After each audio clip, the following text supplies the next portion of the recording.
Neat ಪ್ರಶ್ನೆ ಪತ್ರಿಕೆ ಸೋರಿಕೆ ತಡೆಗೆ ಕೊನೆಗೂ ಕೂಡ ಕೇಂದ್ರ ಸರ್ಕಾರ ಮದ್ದು ಅರೆದಿದೆ. ಪ್ರಶ್ನೆ ಪತ್ರಿಕೆ ಸೋರಿಕೆ ತಡೆಗೆ ನೂತನ ಮಸೂದೆ ಅಂಗೀಕಾರಗೊಂಡಿದೆ. ಇವತ್ತು ಬಿಲ್ಲನ್ನು ಲೋಕಸಭೆಯಲ್ಲಿ ಪಾಸ್ ಮಾಡಿಕೊಂಡಿದ್ದಾರೆ. ಲೀಕಾಸುರರ ವಿರುದ್ಧ ಕಠಿಣಾತಿ ಕಠಿಣ ಕಾನೂನುಗಳನ್ನು ಒಳಗೊಂಡಂತಹ ಹೊಸ ಬಿಲ್ಗೆ ಲೋಕಸಭೆ ಇವತ್ತು ಧ್ವನಿಮತದ ಮುಖಾಂತರ ಅಸ್ತು ಅಂತ ಹೇಳಿದೆ. ಹಾಗಾದರೆ ಈ ಬಿಲ್ನಲ್ಲಿರ್ತಕ್ಕಂಥ ಅಂಶಗಳೇನು, ಇನ್ನು ಮುಂದೆ ಯಾರಾದರೂ ಪ್ರಶ್ನೆ ಪತ್ರಿಕೆ ಸೋರಿಕೆ ಮಾಡಿ ಸಿಕ್ಕಾಕೊಂಡ್ರೆ ಯಾವ ರೀತಿ ಶಿಕ್ಷೆ ಇರುತ್ತೆ, ಇದೆಲ್ಲದಕ್ಕೆ ಸಂಬಂಧಪಟ್ಟಂತೆ ಒಂದು ರಿಪೋರ್ಟ್ ಇದೆ, ನೋಡೋಣ ಬನ್ನಿ. ಪ್ರಶ್ನೆ ಪತ್ರಿಕೆ ಸೋರಿಕೆ ತಡೆಗೆ ಮಸೂದೆ ಲೋಕಸಭೆಯಲ್ಲಿ ಮಸೂದೆ ಅಂಗೀಕಾರ. ಧ್ವನಿಮತದ ಮೂಲಕ ಅಂಗೀಕರಿಸಿದ ಕೇಂದ್ರ. ನೀಟ್ ಪ್ರಶ್ನೆ ಪತ್ರಿಕೆ ಸೋರಿಕೆಗೆ ಕೊನೆಗೂ ಕೇಂದ್ರ ಸರ್ಕಾರ ಮದ್ದು ಅರೆದಿದೆ. ಪ್ರಶ್ನೆ ಪತ್ರಿಕೆ ಸೋರಿಕೆ ತಡೆಗೆ ನೂತನ ಮಸೂದೆ ಅಂಗೀಕಾರಗೊಂಡಿದೆ. ಲೀಕಾಸುರರ ವಿರುದ್ಧ ಕಠಿಣಾತಿ ಕಠಿಣ ಕಾನೂನುಗಳನ್ನ ಒಳಗೊಂಡ ಹೊಸ ಬಿಲ್ಗೆ ಲೋಕಸಭೆ ಅಸ್ತು ಎಂದಿದೆ. ಇಂದು ಲೋಕಸಭೆಯಲ್ಲಿ ಸಚಿವ ಜಿತೇಂದ್ರ ಸಿಂಗ್ ಪ್ರಶ್ನೆ ಪತ್ರಿಕೆ ಸೋರಿಕೆ ಮಸೂದೆಯನ್ನ ಮಂಡಿಸಿದ್ರು. ಒಂದು ಕಡೆಯಲ್ಲಿ ವಿಪಕ್ಷಗಳು ತೀವ್ರ ಗದ್ದಲ ಗಲಾಟೆಯಲ್ಲಿದ್ದರೆ, ಇದರ ಮಧ್ಯೆ ಧ್ವನಿಮತದ ಮೂಲಕ ಮಸೂದೆಯನ್ನ ಅಂಗೀಕರಿಸಲಾಯಿತು. ಲೋಕಸಭೆಯಲ್ಲಿ ಇಡಿಯಟ್ ಪದ ಬಳಕೆ ಸಮರ. ಅಂಧಭಕ್ತರ ಪಾಲಿಗೆ ಇಡಿಯಟ್ ದೇವರಾಗಿದ್ದಾರೆ. ಲೋಕಸಭೆಯಲ್ಲಿ ಟೀಕೆಗೆ ಗುರಿಯಾದ ರಾಗಾ ಮಾತು. ಲೋಕಸಭೆಯಲ್ಲಿ ಪೇಪರ್ ಲೀಕ್ ಅಕ್ರಮ ತಡೆ ತಿದ್ದುಪಡಿ ಮಸೂದೆ ಅಂಗೀಕಾರಕ್ಕೂ ಮುನ್ನ ಭಾರೀ ಗದ್ದಲಕ್ಕೆ ಕಾರಣವಾಗಿದ್ದೆ ರಾಹುಲ್ ಗಾಂಧಿ ಮಾತು. ಹೌದು, ಕಲಾಪದಲ್ಲಿ ವಿಪಕ್ಷ ನಾಯಕ ರಾಹುಲ್ ಗಾಂಧಿ ಬಳಸಿದ ಇಡಿಯಟ್ ಹಾಗೂ ಅಂಧಭಕ್ತ ಪದಗಳು ತೀವ್ರ ವಿವಾದಕ್ಕೆ ಕಾರಣವಾಯಿತು. ಆಡಳಿತ ಪಕ್ಷದ ಸಂಸದರು ತೀವ್ರ ಆಕ್ಷೇಪವನ್ನ ವ್ಯಕ್ತಪಡಿಸಿದ ಬೆನ್ನಲ್ಲೇ ಕಲಾಪದಲ್ಲಿ ಭಾರೀ ಗದ್ದಲ ಕೋಲಾಹಲ ಉಂಟಾಯಿತು. ಹೌದು, ಲೋಕಸಭೆಯಲ್ಲಿ ಮಾತನಾಡಿದ ರಾಹುಲ್ ಗಾಂಧಿ ವಿದ್ಯಾರ್ಥಿಯೊಬ್ಬರ ಭಾಷಣ ಉಲ್ಲೇಖಿಸಿದರು.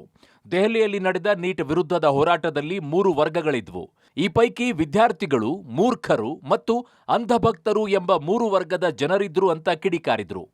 ಅಲ್ಲಿ 18 ವರ್ಷದ ವಿದ್ಯಾರ್ಥಿಯೊಬ್ಬ ಹೇಳ್ತಾನೆ, ವಿದ್ಯಾರ್ಥಿಗಳು ಎಂದರೆ ಜ್ಞಾನವನ್ನ ಬಯಸುವವರು, ಇತರರ ಮಾತುಗಳನ್ನ ಕೇಳಲು ಸಿದ್ಧರಿರುವವರು ಮೂರ್ಖರು, ಅಂದ್ರೆ ವಿಭಿನ್ನ ಅಭಿಪ್ರಾಯಗಳನ್ನ ಕೇಳಲು ನಿರಾಕರಿಸುವವರು ಅಂತ ಬಣ್ಣಿಸಿದ್ರು. ಸ್ಟೂಡೆಂಟ್ है और फिर ये इडियट भी है, तो मैंने उससे पूछा, एक बात बताओ, ये तीसरी कैटेगरी कहां जाती है?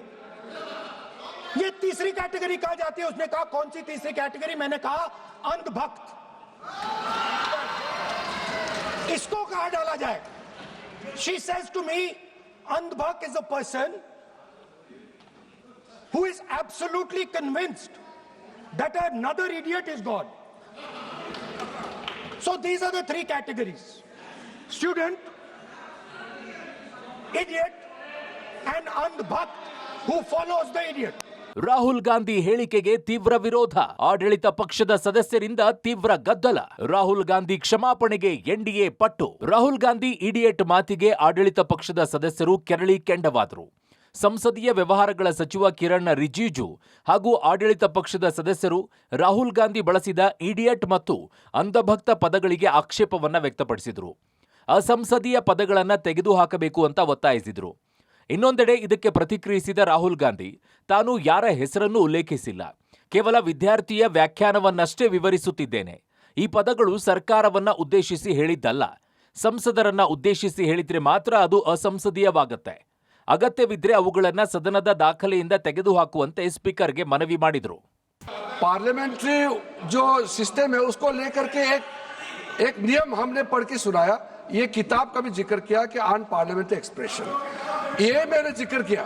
और बाकी हमारा साथियों ने भी कहा है कि आप भाषण कीजिए, लेकिन जो शब्द इस्तेमाल किया है उसमें आपत्ति. इतना ही जो है, फिर आप उसका इतना आप बहुत ही इमोशनल चेहरा दिखा करके ये तो ठीक नहीं है, हाउस को आप गुमराह नहीं कर सकते हैं. ಕೇಂದ್ರ ಸಚಿವ ಅಮಿತ್ ಶಾಗೆ ನನ್ನ ಕಂಡ್ರೆ ನಡುಕ. ಲೋಕಸಭೆ ಕಲಾಪ ಗೈರಿಗೆ ರಾಹುಲ್ ಗಾಂಧಿ ವ್ಯಂಗ್ಯ. ಇಷ್ಟಲ್ಲದೆ ಕೇಂದ್ರ ಸಚಿವ ಅಮಿತ್ ಶಾಗೆ ನನ್ನ ಕಂಡ್ರೆ ನಡುಕ ಅಂತ ರಾಹುಲ್ ಗಾಂಧಿ ವ್ಯಂಗ್ಯ ಮಾಡಿದ್ರು.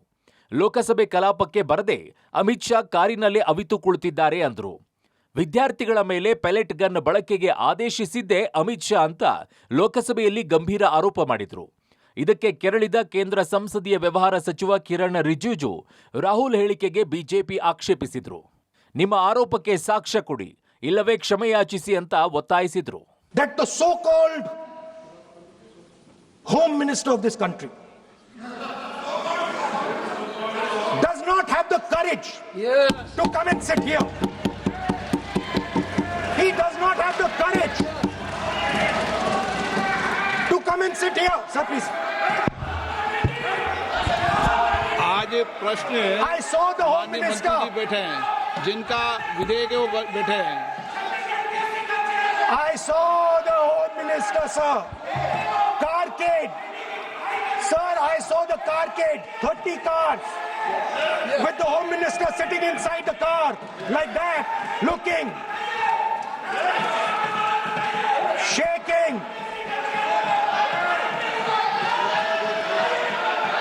What is this, sir? Speaker, sir. Why is the Home Minister not here today? The Home Minister is not here today because he's not here today because he is scared. ದೆಹಲಿಯಲ್ಲಿ ನೀಟ್ ದಂಗಲ್ಗೆ ಕೇಂದ್ರ ಸರ್ಕಾರ ಕೊನೆಗೂ ಮದ್ದು ಅರೆದಿದೆ. ಪ್ರಧಾನಿ ಮೋದಿ ಕೊಟ್ಟ ಮಾತಿನಂತೆ ಪ್ರಶ್ನೆ ಪತ್ರಿಕೆ ಸೋರಿಕೆಯ ಬಿಲ್ ಅನ್ನ ಪಾಸ್ ಮಾಡಿದೆ. ಈ ಮಧ್ಯೆ ರಾಹುಲ್ ಗಾಂಧಿ ಆರೋಪ ಎನ್ಡಿಎ ನಾಯಕರ ಕಣ್ಣನ್ನ ಕೆಂಪಾಗಿಸಿದೆ. Bureau report, public TV.